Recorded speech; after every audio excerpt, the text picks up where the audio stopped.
سے جو بڑا مہربان نہایت رحم والا ہے، میرے نہایت ہی قابل احترام جنرل سیکرٹری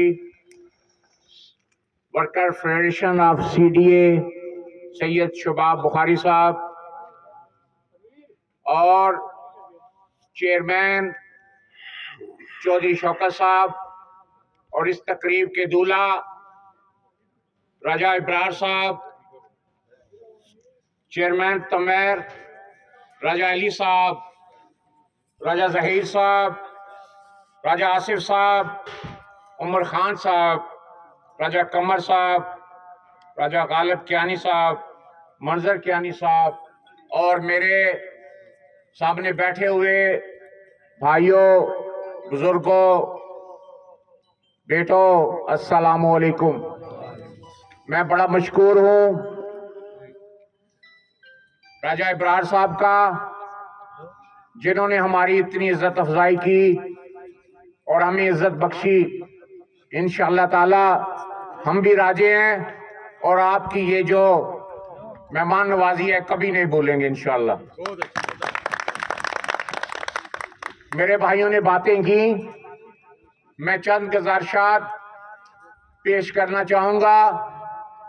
کافی دیر سے آپ بیٹھے ہیں، ہم دو یونین کا یہ گلدستہ بنا ہے، اس کی ضرورت کیوں پیش آئی اور یہ ہم نے کیوں بنایا ہے؟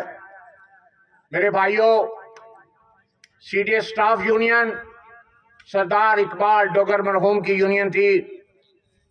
1972 میں یہ رجسٹرڈ ہوئی ہے اور اس کے بعد جس یونین کے جنرل سیکرٹری سید شباب بخاری صاحب ہیں وہ ورکر یونین ہے، وہ چودھری شوکت صاحب کے والد نے 1969 میں بنائی تھی، 69 میں، اور یہ دونوں پرانی یونین اور اب قیادت نوجوانوں کے پاس، اور وہ نوجوان جو حاضر سروس ہیں، جنہوں نے ابھی نوکری کرنی ہے اور جنہوں نے ابھی پلاٹ بھی لینے ہیں۔ میرے بھائیوں، انہوں نے ہمیں بہت زیادہ ذلیل و خوار کر دیا۔ یہ مافیا، یہ ڈاکو، یہ لٹیرے ہمارے ادارے کو بھی کھا گئے اور مزدوروں کے حقوق کو بھی کھا گئے۔ کب تک ہم ان کے کمی بن کے ان کے پیچھے پھریں گے اور کب تک ہم اپنے حقوق کے لیے ان کے آگے ہاتھ جوڑیں گے؟ یہ خود تو بہت بڑے مافیا بن گئے، بہت بڑے جاگیردار بن گئے، بہت بڑے چودھری بن گئے، اور ہمارا مزدور اور ہم وہیں کے وہیں کھڑے ہیں۔ انہوں نے پلاٹ بھی لے لیے، انہوں نے بچے بھی بھرتی کروا لیے، انہوں نے جائیدادیں بھی بنا لی، اور ادارے کو انہوں نے کیا دیا اور ہمیں کیا دیا؟ اس لیے میں آپ سے گزارش کرتا ہوں، 18 سال ابھی انہوں نے ضائع کیے ہمارے، اور ہمارے پلاٹ نہیں ہوئے۔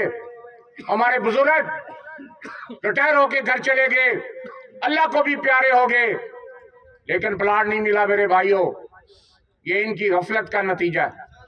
اور اگر ایک مزدور کو، ایک بیلدار کو پلاٹ مل جاتا، وہ اپنی بچیوں کی شادی بھی کر سکتا تھا، وہ اپنا گھر بھی بنا سکتا تھا، لیکن ظالموں نے ہمارے بچوں کا بھی معاشی قتل کیا ہے۔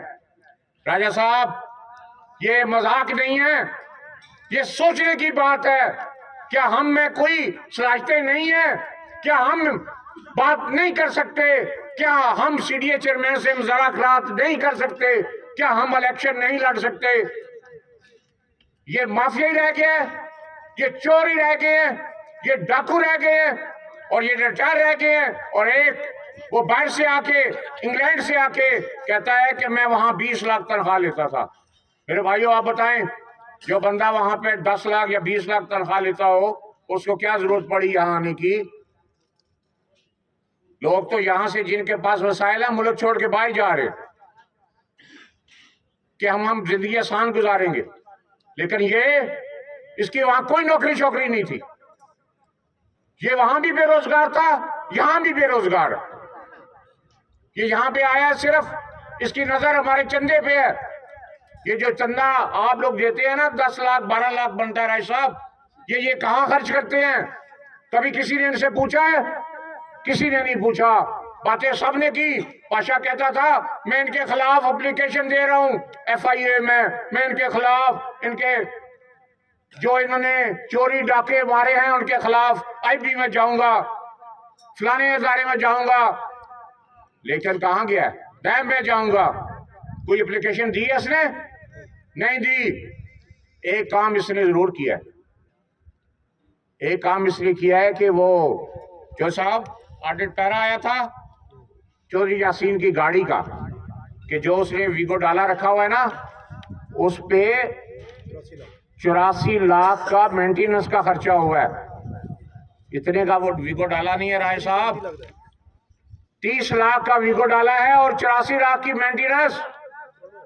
پاشا نے کیا کیا؟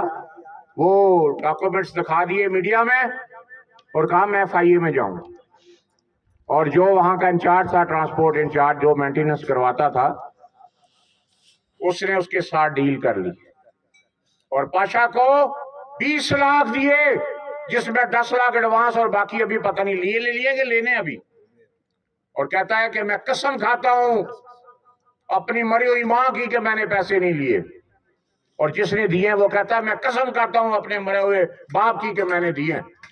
اب بتائیں سچا کون ہے اور جھوٹا کون ہے؟ اور یہ چودھری یاسین، اس کی اوقات آپ کو نہیں پتا۔